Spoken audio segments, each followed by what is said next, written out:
first question is, no, what was the reaction to our action? And this was like the sticky notes we got from people. So what do you think about this question? Yeah. I think the day started off really well because we went in our costume to the Jubilee lecture hall, and we instantly got a lot of engagement from students, and people were coming up to us and noticing what we were wearing and asking us about it, engaging with us, offering their own opinions, and then getting excited about coming here. So in that sense, the aesthetic element really was to get people engaged. I was just gonna say, I thought, building on what Sanaya said, that the aesthetic element, although some people have said it wasn't very unruly, was a great way to start a conversation with people. And it was, I think, very powerful in that way. Yeah, I want to say I did hear some people say it was not unruly, but honestly, I felt that it was unruly, and I felt it because it was uncomfortable, especially with my my costume of the continent of Africa. People see what happens, but they don't like having that conversation. So it was really the reactions were really uncomfortability, and I thought it was unruly in that aspect. Thank you so much. I think for me, because I was dressed as a sheep, so like people just laughed at me and then asked questions. So it worked well in the sense that, you know, people were confused and then asked why you dressed as a sheep. But I was just wanting to ask you, like yours were, like you just said, yours were had a different symbolic value to it or whatever. So what did people actually ask you, or like what conversations did you have with people? Okay. In the first place, a couple of people suggested that they started with a joke, perhaps to say, oh, is that a country? Meaning they hear these conversations about how we generalize Africa as a country. And so I didn't need to explain to some about what it represented, but they got it. And then for some, it was when I explained to them why the continent was black, that the assumption is that the continent, only black people come from there, and it was mostly was uncomfortability, but also relaxation at the fact that I was willing to talk about it. So thank you, Songo, for that, because like maybe we're gonna hit like, did we hit a nerve question? So maybe in this question we can focus on what was the reaction. Describe as Lisongo did. What was the reaction of the people from this event? I think in terms of reactions from staff, it was it was great that as we came out of IDS, Richard Jolly was getting out of his car. So that was really nice, because he was like, oh yeah, like you are just money and you are a sheep. No, kind of got it. And then I think I don't know, because I was expecting like almost zero engagement from staff, it was encouraging the level that we did get. So I saw a couple of members of staff put stickies on the board, and I know that some other staff spent a long time like asking people and talking to people about it. So I think in terms of that reaction, that was pretty positive. Is there reactions and level of, I'm sorry, just like a question, is there reaction and level of engagement with our event? Is the thing that we expected or what we aimed for, even individually from the beginning? Maybe this can also, we think, in answering this question, it's gonna be. I don't have an answer for that. Doesn't matter. I'm just like putting a question on the table just for further reflections if you want to. Okay, so I just wanted to follow on a reaction that I had done from someone from IDS, which I don't really know, and I don't know if any one of you have followed, but and I told a lot of you, which is the communications staff that was going around that day, and that was taking pictures of us, and she was saying that she was going to put it in the Instagram, which I was really, really confused because it was like, does she know what we're doing? Also, like taking the being able to be in the picture of the IDS picture, and that has been all over Facebook already. So it's like, how does communication know what this was, or did they think just that we were dressing up and just making a joke and just like being like students experience like fun? I find that really and then I asked the lady like, do you know what I am? And I had like the price of how much an international student pays, and she was like, no, I don't know. And I was like, so this is how much I pay. And do you want? And she was like, do you want me to put that on the description? And I was like, well, yeah. I was really confused. I thought that was really interesting because we had so much discussion before about people being worried about the negative impact linked to what's happened in previous years with unruly actions, and the thought that there would be a lot of bad feeling about it, and that we had to email lots of people, and we had so many like hoops to jump through to be allowed to do it at all, that I was really surprised that people were just kind of like, oh, okay, you're doing that, let's come and have a chat about it.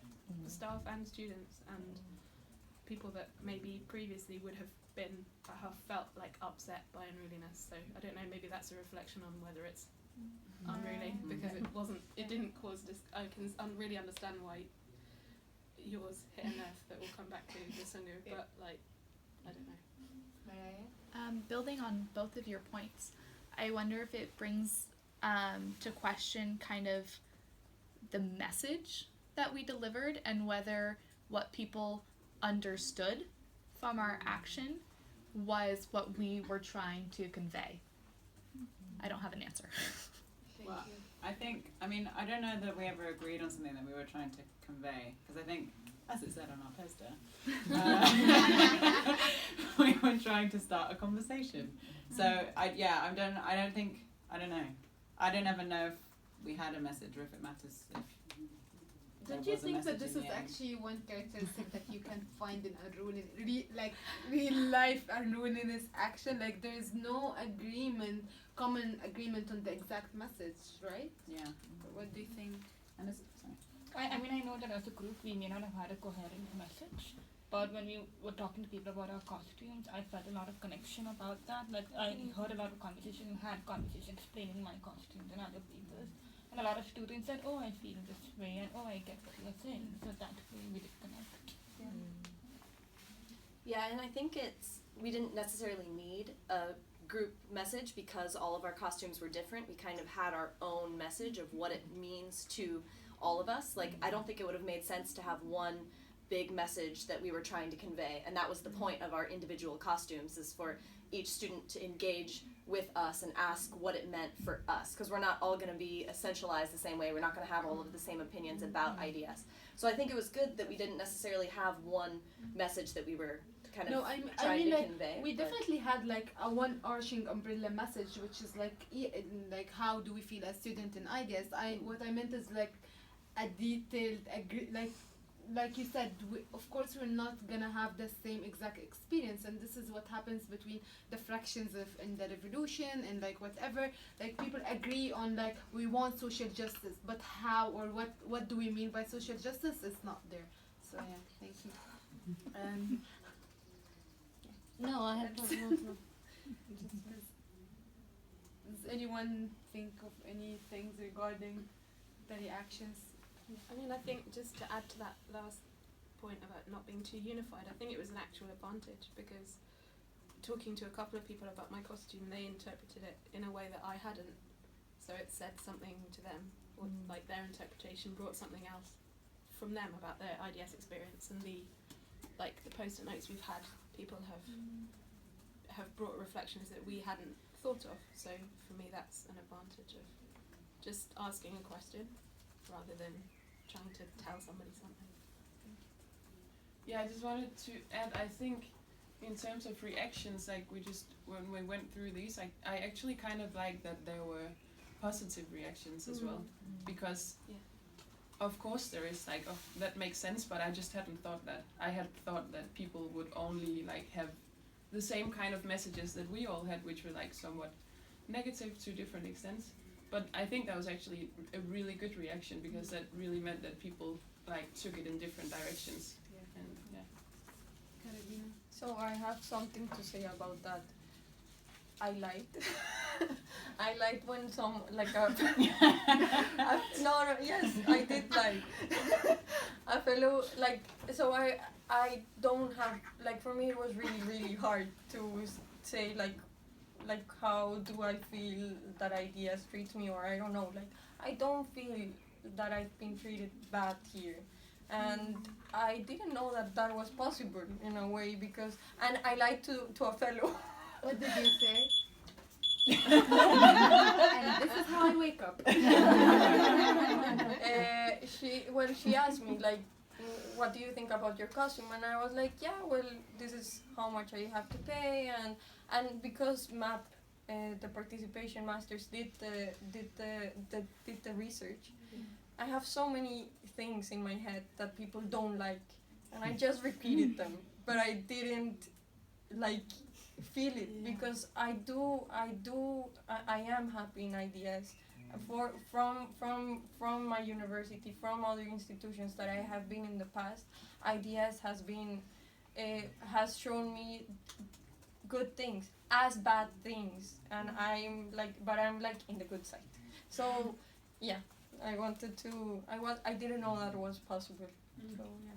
Thank you guys, and I feel like this is what happens in the event with the participation of different people. Like when I shout like social justice and bread for everyone, I have my bread, but I shout we want bread while I don't want bread, and I feel like this is what gives our event the unruliness sense, because you are not only representing yourself in the event, but you're representing the solidarity and this community that you are coming out with in it. So maybe it's unruliness in that sense. I know, but what you mean? I know what you mean. Like maybe this fellow asked you, "What do you think?" And you this is why maybe you were identifying it. You lied, but just I thought. Yeah. Thank you. Yeah. Just on the reaction of the staff when you're talking about the old or honored staff, I felt like having a benevolent, paternalist approach to us, especially in my case. It's like, oh, no one is paying attention to you, and I was just like, I have to say that irritated me, but I was like, whatever. So that was really kind of interesting reflection. But from the students, I was very impressed, especially in terms of systemic unhappiness, in terms of systemic unhappiness and kind of, the capitalist system and all this, being part of, this big industry. So not necessarily it's about ideas, but just thinking. I was impressed with that, and I was not expecting people actually to write about it. So yeah, that was really impressive. Yeah. Thank you guys. Do you want to move to the next question? So our next question is, did we hit a nerve? So what do you think about that? I know that there is a connection between the reaction and the nerve, so maybe in this bit you reflect more on people's and your reaction, or what do you think of that? I think when I talked to some of the fellows and I was explaining mine, which was about like the time commitments and the time burdens, that they don't have enough time for the students, I think it did hit a nerve, because I was talking to two of them at the same time, and they kind of looked at each other and they were like, oh, this is kind of, they were visibly uncomfortable, and they said that they were uncomfortable, and I felt really bad, and I was like, obviously I'm not talking about all of the fellows, and I kind of had backtracked a little bit, even though just like what were you saying? Like what I just said like they don't have, like a lot of the lecturers and the fellows don't have time for the students, and we only get 15-minute meetings, and we only get 2 meetings, and I feel like we're, they're so focused on the research that we're just a side time commitment, and the lectures, are just something that they have to do, not necessarily a core part of their jobs at IDS.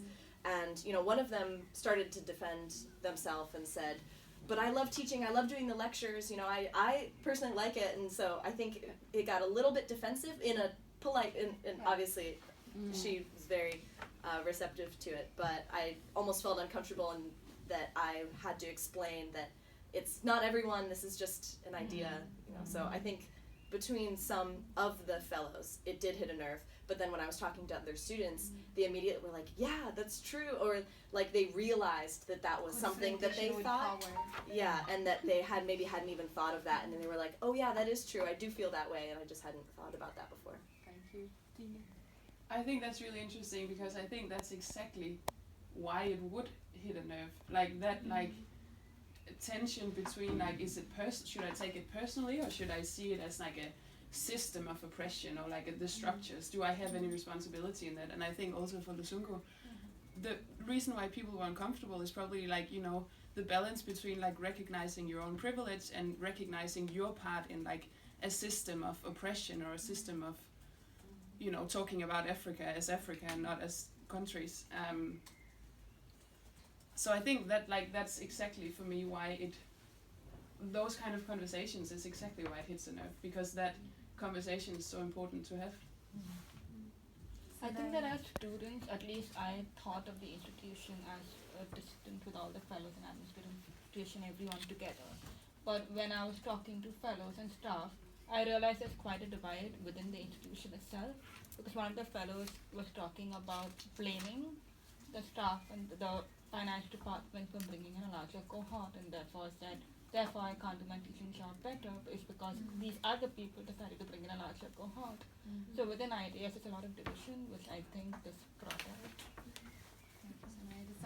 Yeah, I had an interesting conversation with one of our course conveners and I think a fellow. So they were together and I was telling them why I was wearing this Africa thing. And then I said, do you feel like IDS lives up to its expectations about having a nuanced view of development? And they looked visibly uncomfortable because I was like, do you think the way you view Africa is very different from the way other development institutions view Africa at the end of the day? And they just laughed off and like moved on to like, oh, but this is a really great conversations to have. This is really nice.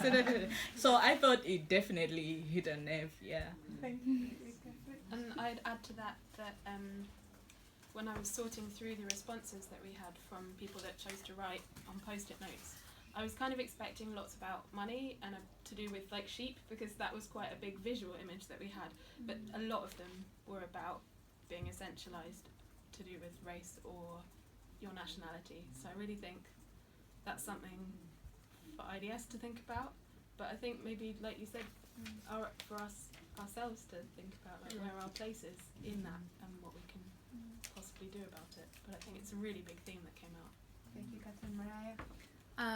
I kind of had a question for the group about kind of trying to link this back to unruliness and just kind of asking you guys what you felt was the role of making people uncomfortable in unruly actions. So, because we're asking, did we hit a nerve?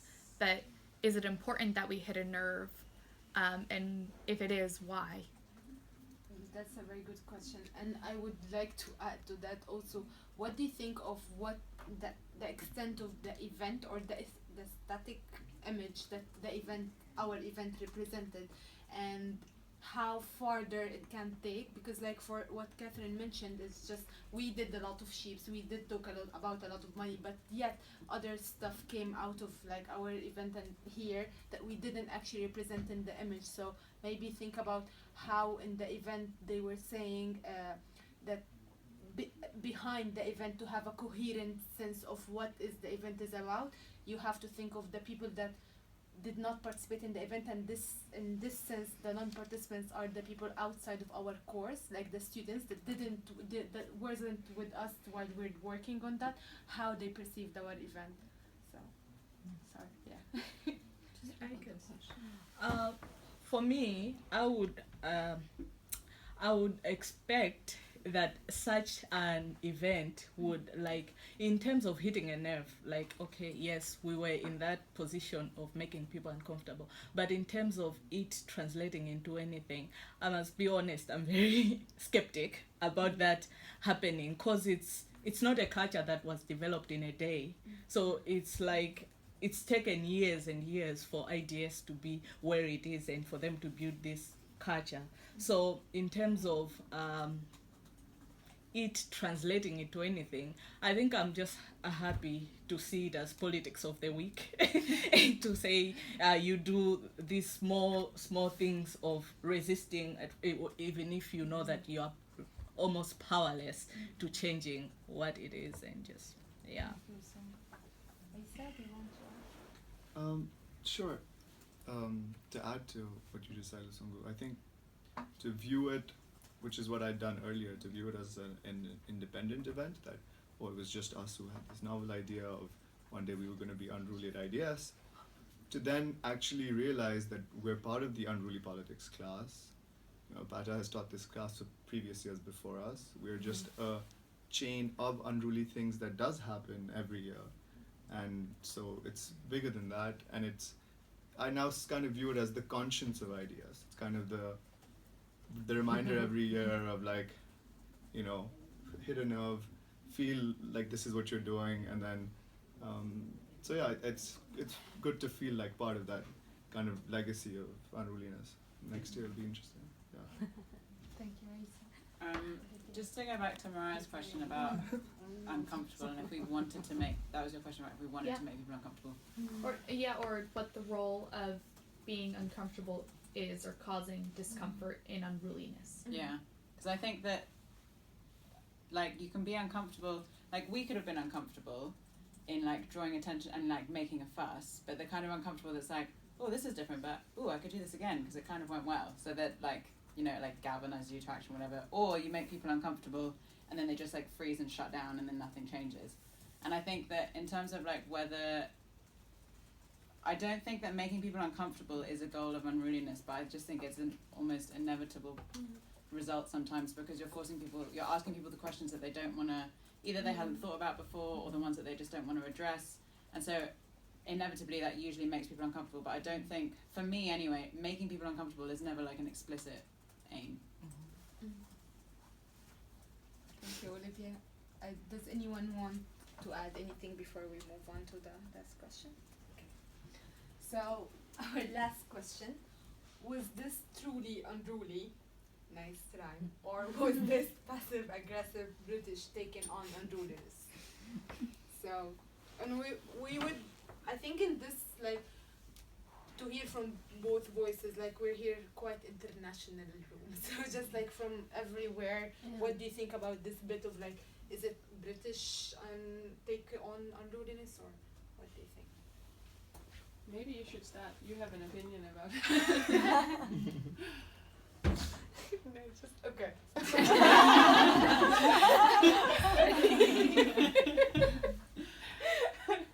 So, yeah, I just actually I thought about it, because, like, for me in the beginning I was like, oh, this is not unruly, and, like, I was like, so, like, oh, okay, so we took approval from everyone before, like, doing this event, and, like, for me this is defeating the unruliness in itself. So, but I had another thought about it, and actually I did appreciate it, like, maybe sometimes to make people not going into this defensive mechanism, and because, like, IDS at the end, they're not evil.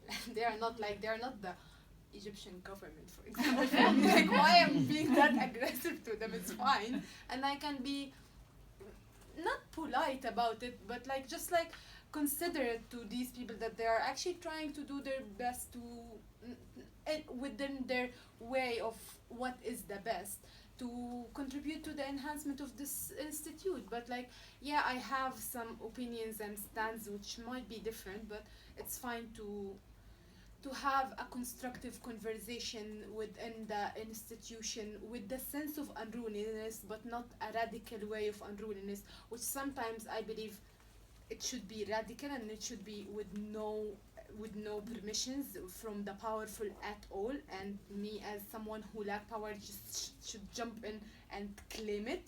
But in this particular event, I was like, I'm open to have a decent good conversation, not attacking. So back and forth. Yeah, and before this event, I just to kind of automatically relate unwillingness to being radical or being provocative. But after this event, I have thought about what is the definition of being unruly. Should it be, I mean, I feel like now it isn't necessarily radical or provocative as long as people have empathy with what unruliness means or represents, or as long as there is a space for voices to be heard. So just that right now, I want to relate unwillingness to empathy, not being ethical, radical or provocative.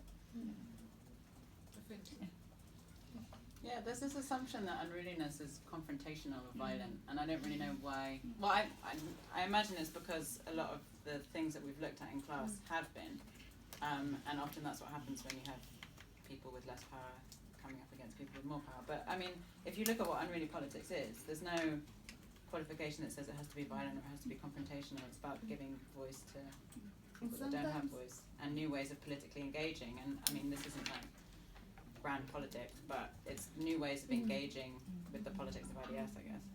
And sometimes just the realization that you are actually a political subject and you are acting as a political subject, like I am against the rules that you are, and the way of doing it's not necessarily, of course, violence. Right? I thought it fitted quite nicely into like the humour side of unruly politics. Like it made me think a little bit of the example actually talks about of like the clown as a way of sort of undermining the police, but without really being confrontational or violent. And so I think like that more, it was towards the more like carnival, more like provoking, as in provoking a laugh as well, could be unruly in some situations. So I think it was more towards that end of it than the confrontational end. Diana?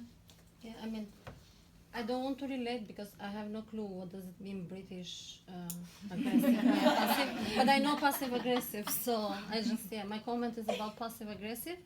I think I mean the dimensions of unruliness are very are many. I don't think there is just one criteria that determines.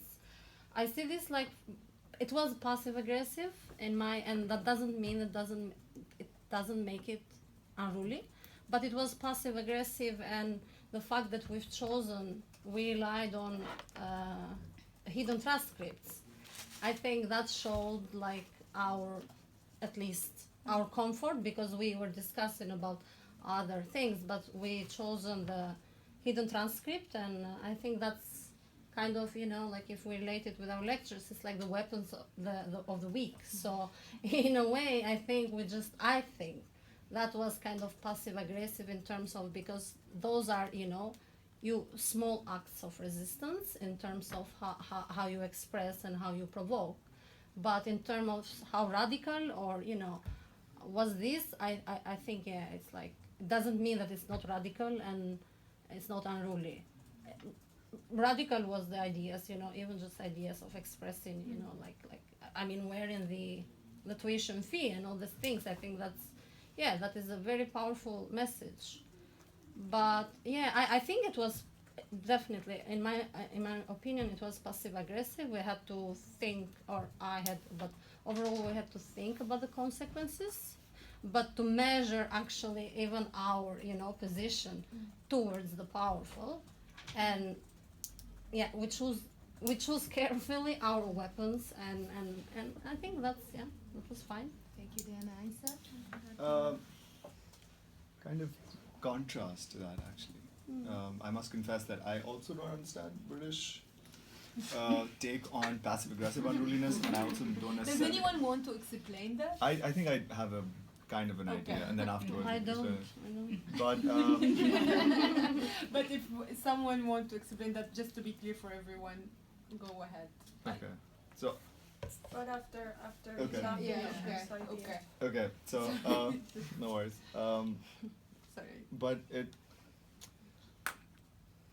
I don't agree with that dichotomy or the question. I know it's not as simplistic as that. Was it this or was it that? I mean, you can still not be unruly and not be some sort of like passive aggressive thing. I actually see it as kind of a reaction to passive aggressiveness, like essentializing someone, thinking of them as a certain way without actually offensively doing something against them. That is a passive aggressive act. So we were kind of like shouting out against these unspoken passive aggressive kind of slotting of, you know, you are this person, not actively like telling you or like telling you off, but it was kind of us saying, you know, we see that, we feel it, even though we don't like talk about it every day. So it was very non-passive aggressive. It was, I think, the opposite. Thank you, Risa. Yeah. Tina, you want to The opposite of what you Tina, said. you have your one first and then Yeah, I actually really agree. I don't think I really understood the passive aggressive thing either, but yeah, I really agree. Anyway, what I wanted to say was just I read something today that's about resistance and about like resistance, like how do you resist power, and it said like we like usually when we think about resistance we think of about resistance in terms of saying no to something. And this was Foucault, but he was saying like it's not resistance doesn't have to be about saying no, it can be about negotiating power or like there's a certain level of freedom when you talk about power as well from both sides or from all sides. So it doesn't have to be about this like the oppressed people standing up to the powerful sovereign. It can be about like maybe not an equal negotiation, but at least still a negotiation where you can bring in different arguments. And I think that's what we did.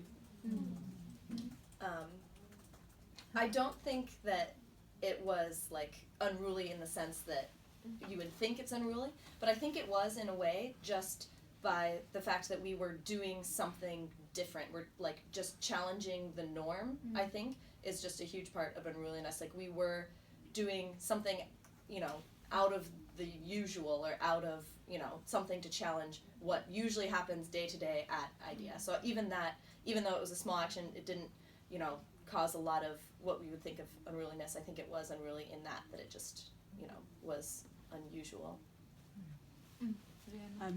Just throwing 2 pence in.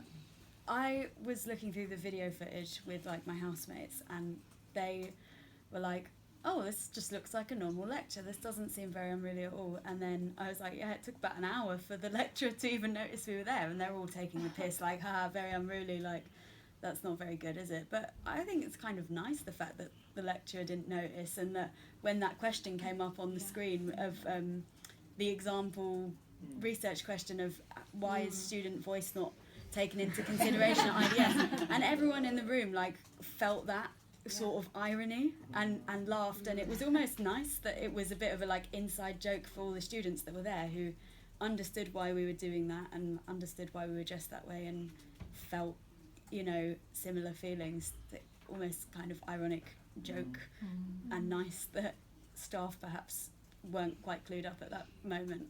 I thought was unruly in itself, maybe. Thank you. Matt, do you want to? Yeah. I don't know if it's been said, so I'm going to say it.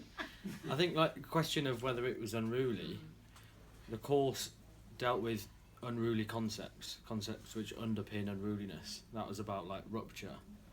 That was about transcripts, like, vocalising hidden transcripts. And those are things that, like, changing the aesthetic. Those are things that we definitely did do. And I think, like, we definitely started a conversation by doing something a bit different. It wasn't like a huge rupture, but I think we disrupted things enough to consider it an unruly act. I think we kind of, I'd say it was unruly. It wasn't like dangerous or offensive, but I don't think it has to be. I mean, like comedy can be unruly. Yeah. That's my contribution. Does anyone want to add to this? As just sorry, to be honest, as someone who didn't silently like come and sit with everyone, and who obviously came across as look at me. That was the most conventionally unruly part of it for me, because I went into this course like they asked all of us, what does it mean to you? Use the words, and we're all like, you know, it means this and that. A lot of very aggressive conventional forms of it. Now it's kind of more nuanced our understanding of unruliness, but in some real conventional terms, that, like me walking in, I just enjoyed that so much. Unruly, all eyes on People me. keep talking It's terrible. about that. Yeah, I know. It's pretty terrible. Yeah, that It's like was great. smoking the e-cig in class. It's just been a whole unruly exercise. Especially after I told the lecturer that we wouldn't cause a disturbance. Can I say something Yeah, that of you wrap it up?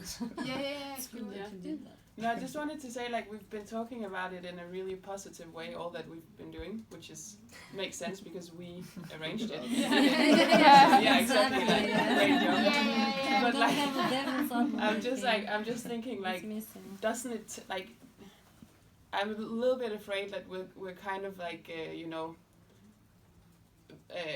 like misusing the word unruly in a way. Like, doesn't it take more really than what we just did now? Like, is this really unruly, or was it just like a fragment of something that could be unruly if we hadn't told anyone, or I don't know. It's a question. It goes back to, I think, what Mariah asked about, or like a lot of the conversations is uncomfortable.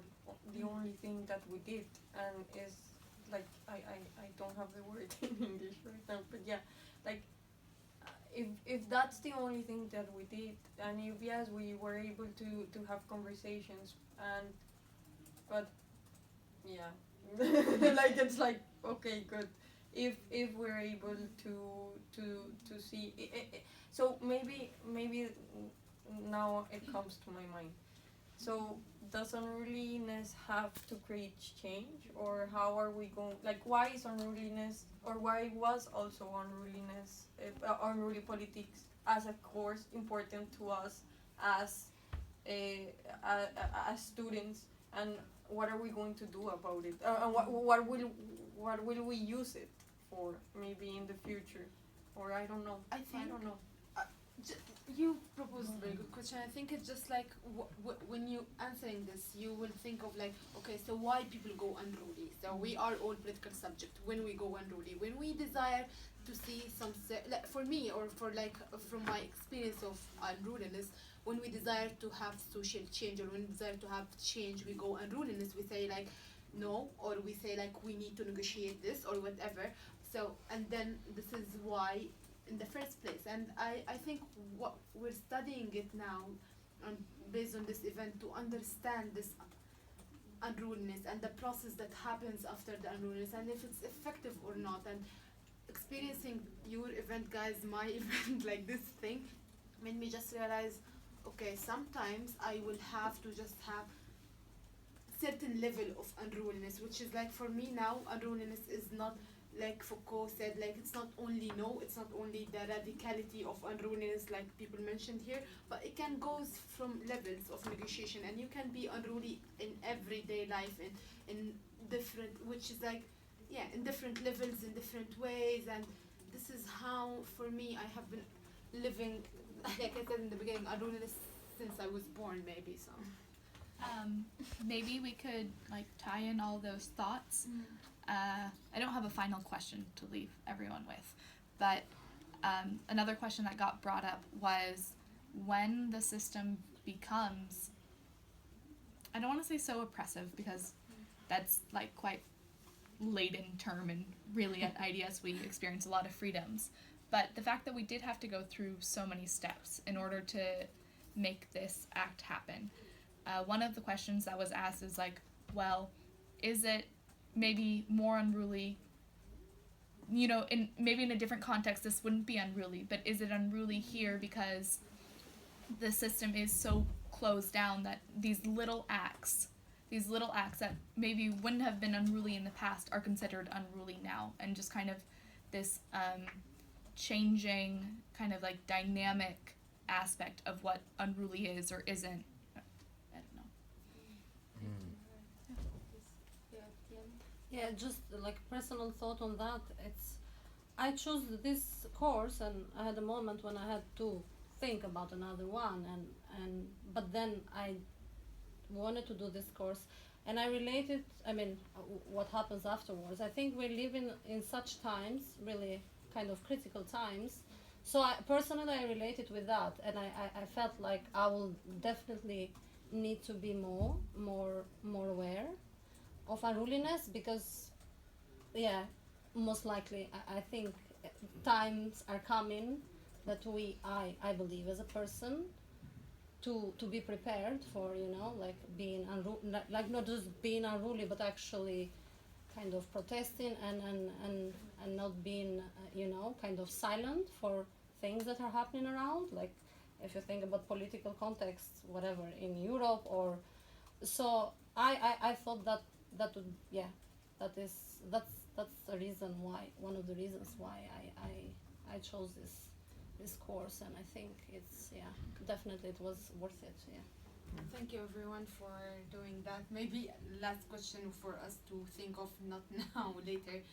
If students from next years decided to go radically unruly, would this system allow them? And how much of like freedom inside educational system in general do students have to go unruly? And if it became necessary, when does it become necessary? And how can people become unruly in their own ways of unruliness, even if it's radical unruliness?